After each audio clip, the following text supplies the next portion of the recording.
Hi, this is Suzanne. And John. And we are here with the Flex Phi Life. We're going to talk today about what is Phi and what is the stages of Phi. And we just threw this little slideshow together just to show, so you have something to look at besides our faces. And we're going to talk about financial independence. And the reason that we're so focused on this is I'm getting older in my life. Because I want to be financially independent. You do? Yeah. Me too. Okay, so what is financial independence? And so we've been talking about this for years, and we actually looked up the definitions and had to define it on paper, air quotes. State where an individual has enough income to cover the living expenses. So most people say that this is retirement. So if you are financially independent earlier in life, do you have to retire? You do not have to retire. No. Actually, most people that say that they are financially independent before retirement have other sources of income still coming in. Right. And so it's just more security, and they talk about having FU money, which is financial money, but you can substitute another word that I won't say here and don't want to say. But it covers their living expenses without being employed or financial support from others. So there's different types of financial independence, but why do you want to start saving? And I think we have this in common, is you wanted to change the trajectory of your kids' future. So yeah, I wanted to leave more of a legacy, and I wanted to have the retirement, but I also wanted to have my kids like kind of set up for when they become like parents, and they don't have to struggle as much as we do. Well, yeah, I want them to be able to like take care of me. And so with your money or their money? Well, both. So Bill and we talked about on an earlier podcast, helped our parents out, and my mom, and when we were talking about this last night, is my mom and my father-in-law. My mother-in-law passed away in 2015. And so my father-in-law lost the small amount of Social Security that she was getting. It was like $600. It wasn't very much, but it made a huge impact on their budget. And looking at those numbers, it would make a huge difference. It did. For sure. It made a huge difference. But both of them, we were very grateful that they both had their house paid for. But you talk about the maintenance bills and stuff. This is not a lot of money to live on, and the cost of groceries, the cost of insurance, everything goes up. Yeah, but Social Security doesn't really go up. It doesn't go up the same rate as inflation. They give you a raise, but then they take it away for insurance costs. Yeah.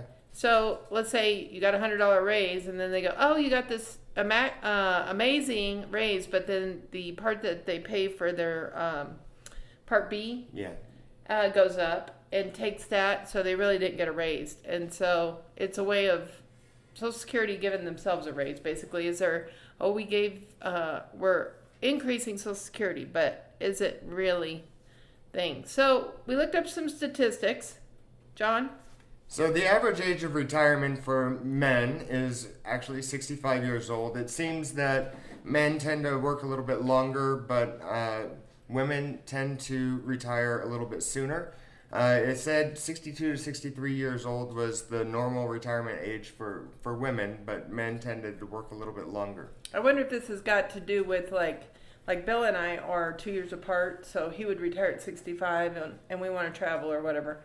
I'm saying traditionally, and I would be 63 or something. I wonder if that's like the average. We didn't look that up, but I wonder if that has anything to do with it. It typically, traditionally, let's go backwards, because we're looking at people who are that age or older now. Yeah. So the statistics might change. Maybe they married a little bit older, like men were a little bit older than the women they married. Yeah. And this may not always be these statistics, but we're looking at statistics right now. Right. This was pretty shocking, don't you think? This was somewhat surprising. So the average or median retirement savings for the retirees was $165,000. So most people that retire, or the median, so the middle, so it's not the average, but the median retirement savings was $165,000. So somebody that has a really, really high savings could offset this by somebody who has low to no savings. Well, the median, so Yeah. the middle. Yeah. Not the average, but the middle Right. of all retirees was 165,000. And so that's a great number. Having 165,000 is certainly better than not having saved at all, because when we move on to some of these statistics, 90% of retirees rely on their Social Security income to make it. Yeah. So almost 90% of all retirees rely on some part of Social Security. Social insecurity. They always say it's not going to be there. So Well, yeah. that's why I just put this little pun in there. Is my whole life, and I'm 11 years away from being 65. They've said it won't be there, and we ran out in 20 whatever, and it won't be there in the future. But I really believe if you pay in all these FICA taxes, which we'll get into in some further podcasts of how much you have to pay into, you should get something back from it. If you've invested that money in the government, that should come back to you. And how many people rely solely? So 50% rely solely on Social Security. They have nothing in their retirement. So 50% of people only have the Social Security income. There's no other retirement savings. So scary, because you look at those, we'll look at the average income that's Social Security, and then only 10% rely on other income as their primary source, meaning it's larger, more prominent, plays more into their retirement. They don't rely on Social Security at all. Right, so 10%, so 1 out of 10 people. So looking at this, here's our example, and this came from the Social Security website, is claiming age at 62, you get a reduced amount for taking Social Security at 62. Right. And you get 30% reduction from full retirement age. Right. And most people my age and up, it did change over the time. It used to be 65, and then they phased that out quickly and made it like 66 and so many months and all that kind of crap. They changed that a little bit, and that's what the FRA is, full retirement age. Full retirement age.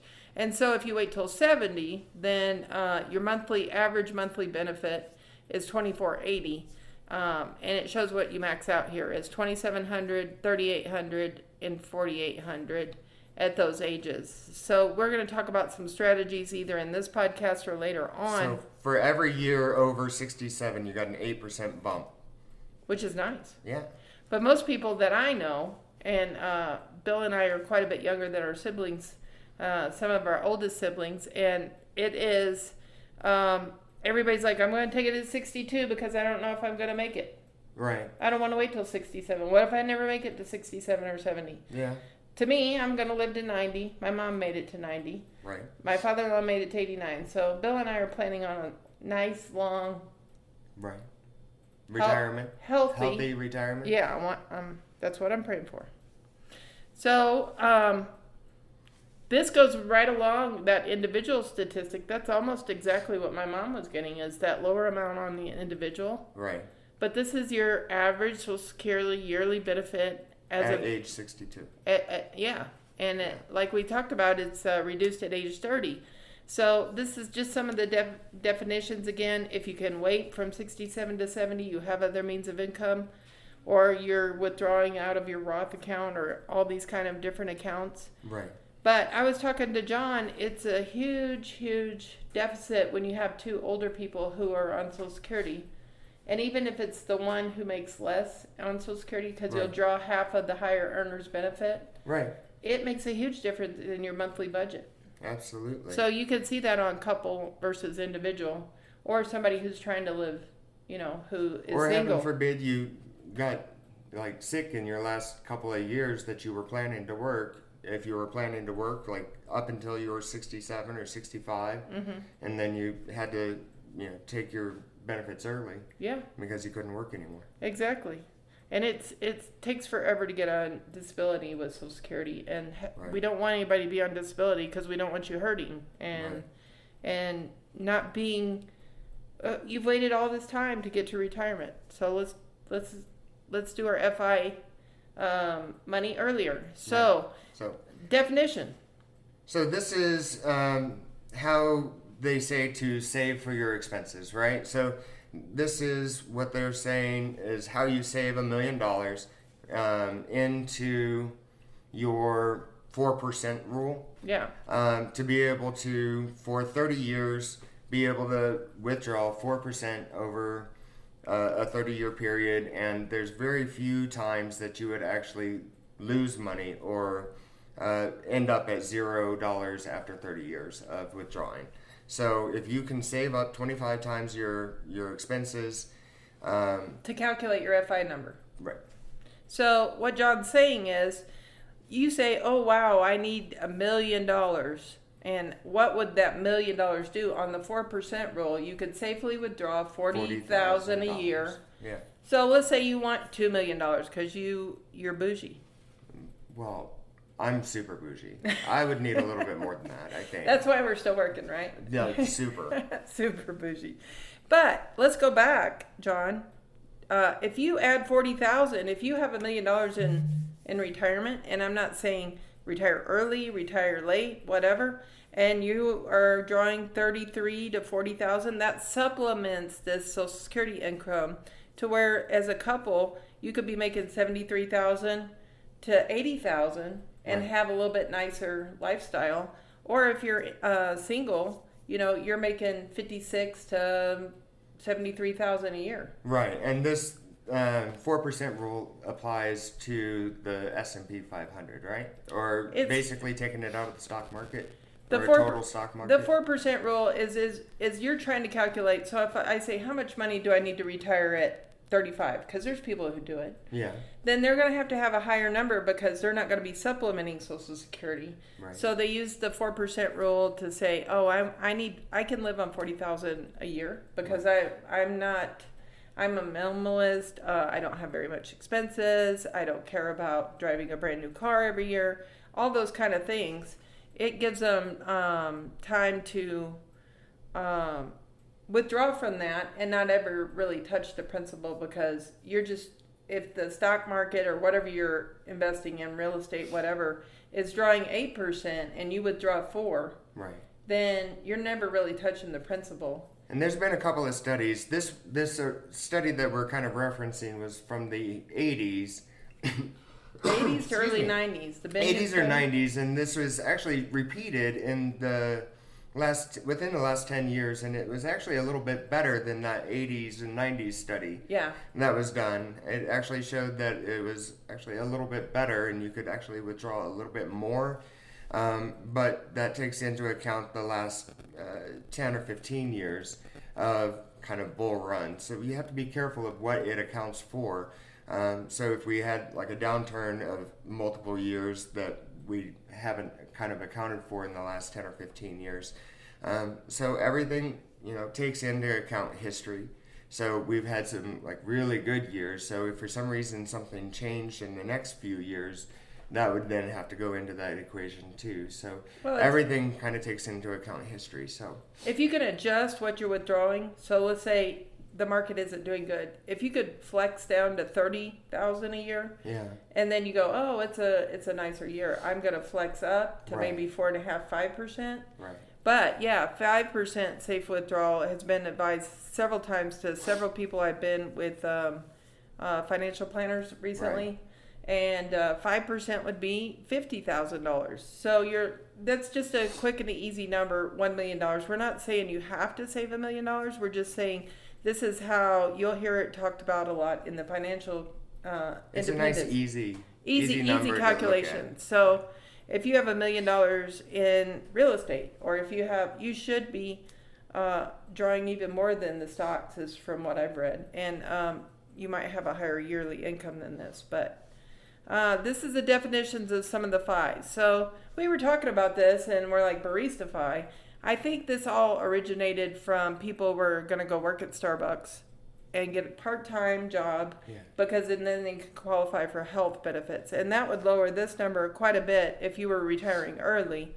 You could get your health insurance at work, and that Right. would offset your healthcare costs. So Barista FI is reaching partial FI but you need the job for some kind of benefits. Yeah, either the benefits or just a little bit of that income to be able to offset that 30 or 40,000 that you need, or if you have a little bit higher of an expense that's still coming out that would be paid off in the next 5 years, and then that after that expense, then you don't have those extra expenses anymore. So maybe you have a kid in college. I like Barista 5 because it gives you more options. So you don't have to do the complete, I've got this amount of money saved. Mm-hmm. It gives you flexibility. Right. And so you could work a part-time job.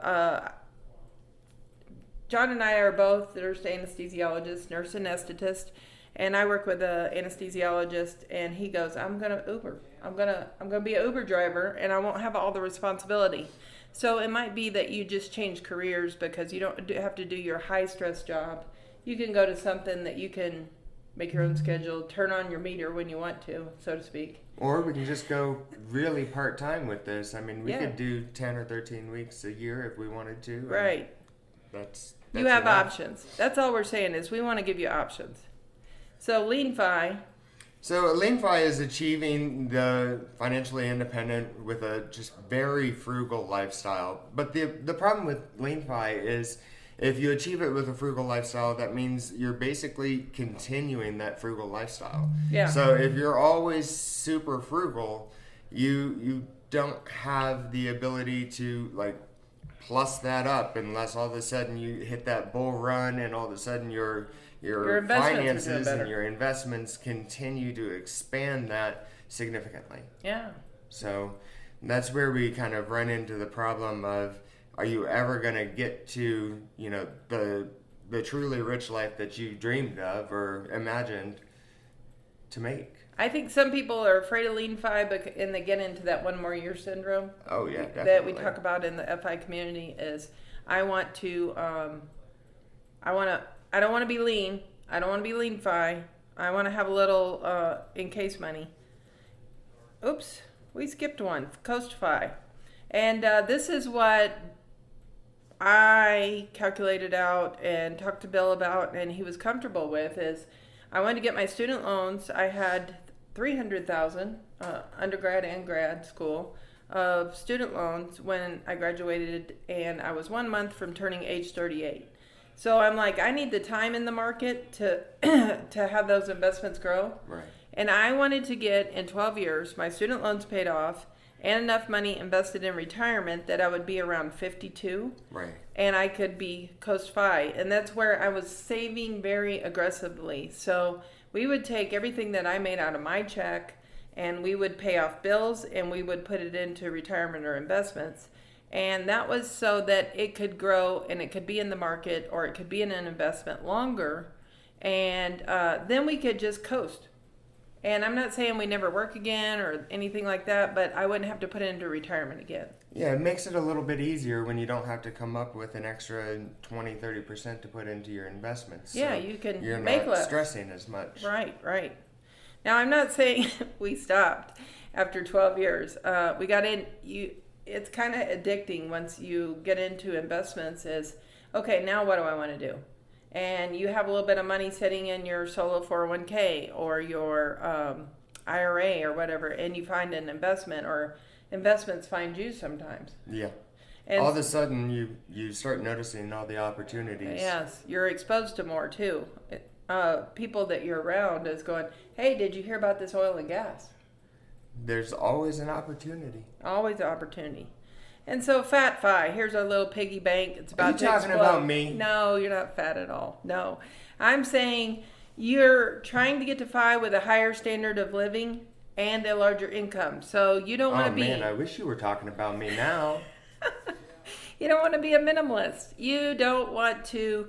if I have that AC break, do I have to put that in my budget and then, pay it in payments or whatever? Right. You want that extra security. Because usually people who are getting into the FI area of life, unless you started really early and you had parents that just, boom, boom, boom, started saving when you were 8 and 1, like your kids, is they get into it in the FI into the 40s, into the 50s, and then they want a little bit of a nicer standard. They've gotten used to a little bit having a little wiggle room in their money, Right. and they want more money. So you can get in any FI, you can get into the 1 more year syndrome because you're in your high earning years.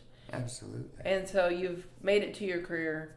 You're sought after. You're making your highest earned income in your early 50s, traditionally in your 50s. So I'm just telling you, this is one of the FI options. I wanted to say, what are you saving for? What's your motivation? What's your objective in putting money away? And start small. Just start saving. You say $1 million is a lot of money. Yeah, it's a lot of money, but it's achievable. The earlier you start, the more you save. Start that 401k, because like my son who's in his 20s, I'm like, son, do you not want a 3%, 5% raise? What does your company offer?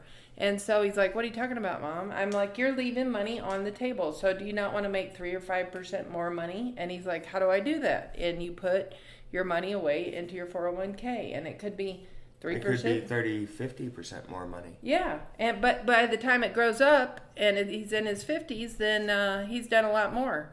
And that money has grown over 30, 40 years. Absolutely. And every dollar in your 20s, they say statistically, turns into $88 in retirement. Outstanding. So start early. And if you haven't started early, just start. I don't care how old Gotta you start are. somewhere. You got to start somewhere. Start by liking and subscribing. There you go. All right. Thanks for joining us today. All right. Take care.